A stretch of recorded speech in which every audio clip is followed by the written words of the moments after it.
Sure, everyone talks about Tokyo, Kyoto, Osaka, but Japan's spiritual roots begin in Kyushu, the land said to be touched by the gods. I spent a week on a road trip searching for hidden, non-touristy corners, and what I found was breathtaking. So, I'm not gatekeeping for you guys, come see it with me. So we are in a random place in Fukuoka where it's famous for their tonkotsu ramen. And there's a long line, so we decided to kind of walk around. Oh, there's a shrine. There's no description, so I don't know who they are. This one looks more like Chinese. Day 1 started at Dazai Shrine in Fukuoka Prefecture. The sound of rain hitting the shrine roofs and quiet footsteps on wet stone, that mist hanging in the trees, it felt peaceful in a way that's hard to explain. It's one of Japan's most important Shinto shrines dedicated to a scholar who later became the god of learning. So even today, students come here to pray before big exams. Tastes like grass, but it's good.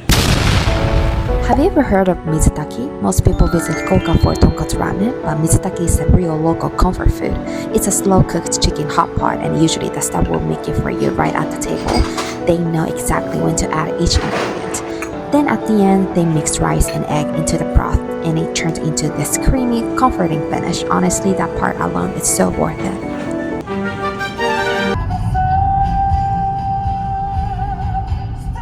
Guys, when you think of Fukuoka, you have to think of mentaiko. My mom is actually from Fukuoka, so growing up, we always had a mentaiko for breakfast. Fukuoka is known for having incredibly fresh, high-quality mentaiko, and honestly, in the US, it's usually not as fresh.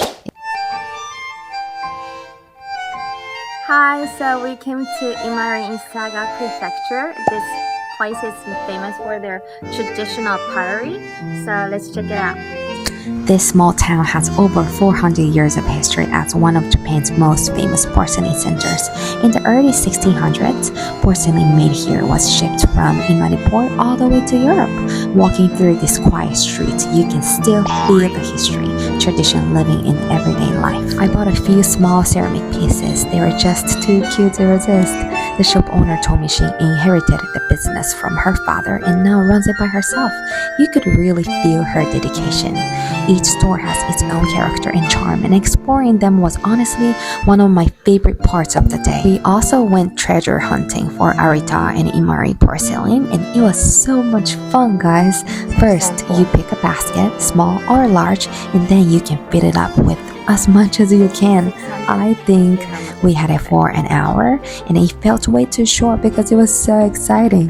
There were too many plates, balls, dishes to choose from, and I ended up with some really memorable pieces. As you probably know, Nagasaki is the city that was hit by an atomic bomb. You should visit the Atomic Bomb Museum in Nagasaki. It's a little bit smaller than the one in Hiroshima, but it's really eye-opening, educational, and it makes you appreciate the importance of peace. But the city has so much fascinating history. Back in the 17th and 18th centuries, Japan was mostly closed off to the world, but Nagasaki was one of the few places allowed to trade with Portugal, the Netherlands, and China. That's why you can still see old Western-style buildings and churches mixed in the traditional streets. Day 3, we headed from Nagasaki all the way to Kumamoto Prefecture to a small town called Kurokawa Onsen, taking more than 3 hours. We are staying in ryokan, a traditional Japanese hotel, just to relax and soak in the hot springs. I feel like I've been talking too much, so for now, just enjoy the peaceful sounds of nature, the flowing water, and onsen.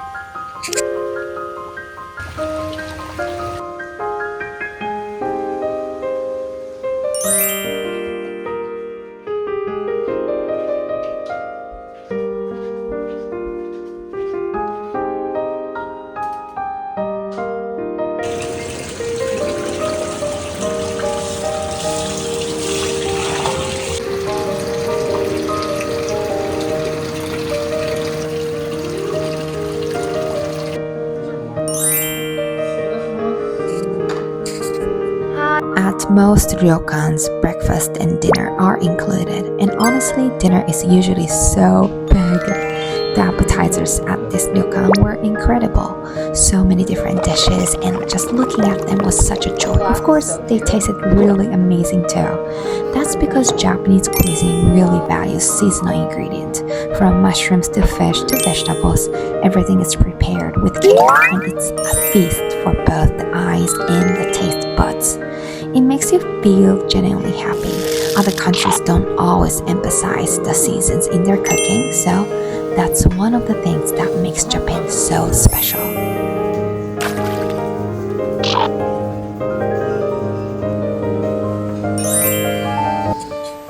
On day 4, we wander around Kumamoto and a little bit of Miyazaki. No plans. He's scratching his butt. It's so cute. Not so great weather. We just went to parks, mountains, and the shrine. The foggy mountain was such a vibe, guys. Beautiful and peaceful, and the sound of the wind and grass all around. The shrine we found was stunning and completely empty. It's famous but tricky to reach, so most people skip it. I'm really grateful we got to see it. Hi, so we're in Miyazaki Prefecture, Japan, and we're gonna ride a boat. So let's see what's the hype. We went to Takachiho Gorge, an amazing natural gorge in Kyushu that's tied to ancient Japanese mythology about gods descending from heaven. It gets really crowded here. People hit each other, so be careful when you come. The cliffs and waterfall were absolutely stunning, a reminder of how powerful nature can be. Mango, I don't know what it's called in English.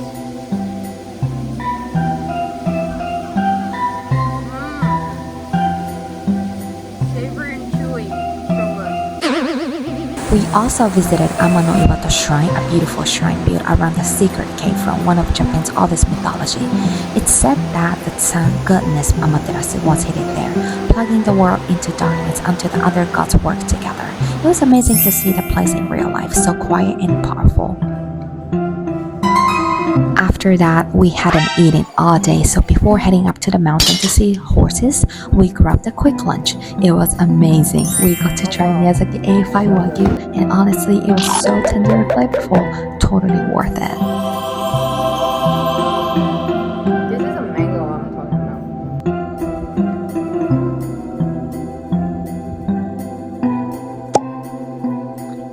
I heard that if it's really foggy or rainy, you might not get to see the horses on this mountain. Since it rains a lot here, I wasn't sure if I get lucky, but we actually got to see them. They ran around like wild horses, nip on the grass, and moved together in herds. It was so romantic and beautiful, walking slowly through the fog, and then spotting them felt so magical, guys.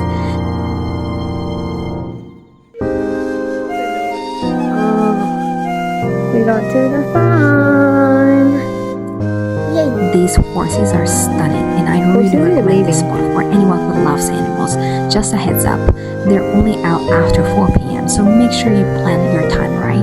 And if you have any questions, please leave a comment. Anyway, that was my week in Kyushu. I hope you enjoyed it. I didn't post any martial arts videos this time, but I really want you guys to get into Japanese culture and maybe even visit Japan one day.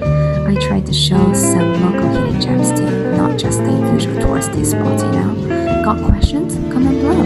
Hope you are having a great day or